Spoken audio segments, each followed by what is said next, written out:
नमस्कार। पिछला वीडियो जो ट्रांसफॉर्मर से रिलेटेड था तो वहां पर दिल था ट्रांसफॉर्मर एक मोनोब्लॉक पावर एम्पलीफायर का, और जो आत्मा है वो आज का वीडियो है। जी हाँ, पावर सप्लाई सेक्शन जो है वो एक किसी भी एम्पलीफायर की, जरूरी नहीं है कि वो मोनोब्लॉक एम्पलीफायर ही हो, वहां पर पावर सप्लाई जो है वो बहुत बड़ा रोल प्ले करती है। तो ट्रांसफॉर्मर के बाद जो नेक्स्ट स्टेप होता है दैट इज पावर सप्लाई। आज हम लोग पावर सप्लाई को डीपली समझेंगे। Amplifier mostly unregulated supply use करता है। एसी करंट आता है, रेक्टिफायर उसको डीसी बनाता है। लार्ज कैपेसिटर्स डीसी को स्मूथ करते हैं। देखने सुनने में तो ये बहुत आसान लगता है, पर ये सेक्शन ही डिसाइड करता है कि बेस कितना पंची होगा, एम्पलीफायर कितने पीक्स हैंडल करेगा, बैकग्राउंड नॉइज कितना लो होगा।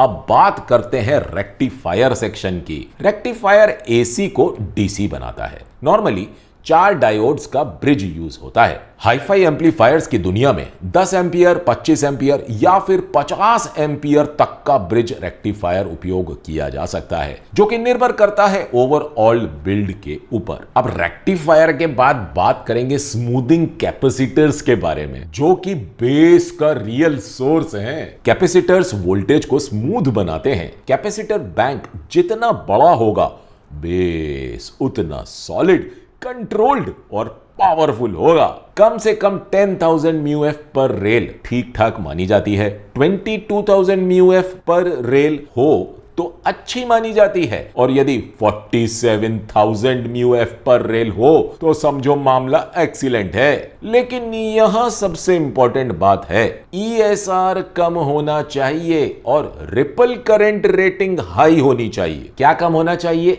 ESR कम होना चाहिए और रिपल करंट रेटिंग हाई होनी चाहिए। बेसिकली प्रीमियम कैपेसिटर्स जो होते हैं वो बेस को सफाई तो करते ही हैं, बेस की वहां पे क्लीन तो करते ही हैं बेस को, और साथ ही साथ डायनामिक्स को भी बेहतर बनाते हैं। तो बेसिकली बेस और डायनामिक्स को जितना ज्यादा अच्छा बनाना है वो डिपेंड करता है कैपेसिटर की क्वालिटी के ऊपर, और क्वालिटी डिपेंड करती है ESR और रिपल करंट रेटिंग के ऊपर। अब भैया कुछ एडवांस फिल्टरिंग मेथड्स भी आ जाते हैं इसमें। ये थोड़ा सा पेचीदा पार्ट है, इसको थोड़ा सा ध्यान से समझिएगा। यहां पर जो फिल्ट्रेशन की मैं बात कर रहा हूं उसमें CRC और CLC फिल्टर्स का उपयोग होता है। CRC यानी कि कैपेसिटर रेजिस्टर कैपेसिटर, फिर CLC यानी कि कैपेसिटर इंडक्टर कैपेसिटर। इनका सबसे बड़ा बेनिफिट यह होता है कि रिपल ड्रास्टिकली रिड्यूस होता है। जैसा कि आप यहां चार्ट पे देख सकते हो,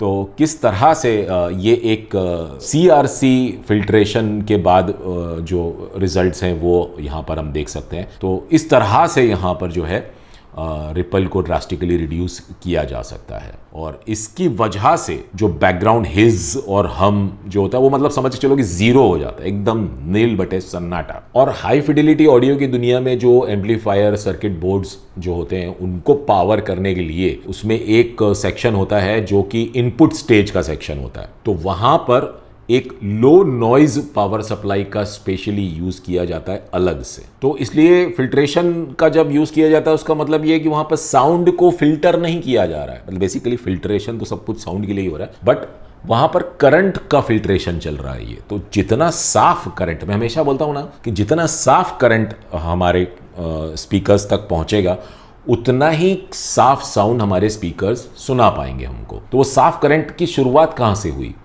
जो हमारे घर में करंट आता है ना बोर्ड पर, जब हम पावर का बटन ऑन करते हैं, वहाँ उससे पहले जो मीटर लगा होता है एक्चुअली तो वहाँ से शुरू होती है। उसके बाद जो वायरिंग है आपके घर पे, किस तरह से आपके एम्पलीफायर तक वो वायर पहुंची है। साउंड की दुनिया में ना सारा खेल ही करंट का है।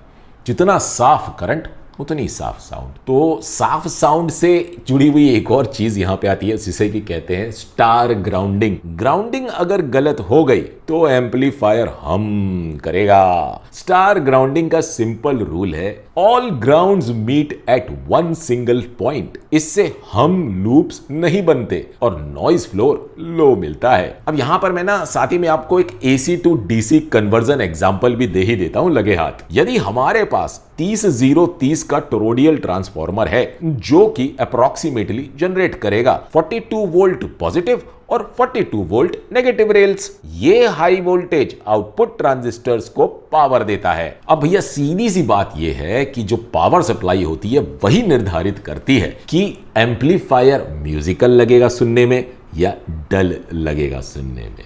तो बहुत सारी चीज़ें आपस में कनेक्टेड हैं, एक के बाद एक वीडियोस आ रहे हैं और मुझे भी समझाते हुए आप लोगों को बड़ा मज़ा आ रहा है। मैं चाहूँगा कि कमेंट सेक्शन में आप लोग कमेंट करके लिखें कि आप लोगों को अगर कुछ भी और कोई जानकारी चाहिए हो तो आने वाले वीडियोस में मैं वो सारी जानकारी इसको कल्मिनेट करूँगा और उनके ऊपर एक डेडिकेटेडली वीडियो बनाऊँगा। और अब यदि आप लोगों को मेरा ये वीडियो पसंद आ गया हो तो भैया नीचे लगे लाइक के बटन को ज़रूर से ज़रूर दबा दीजिएगा।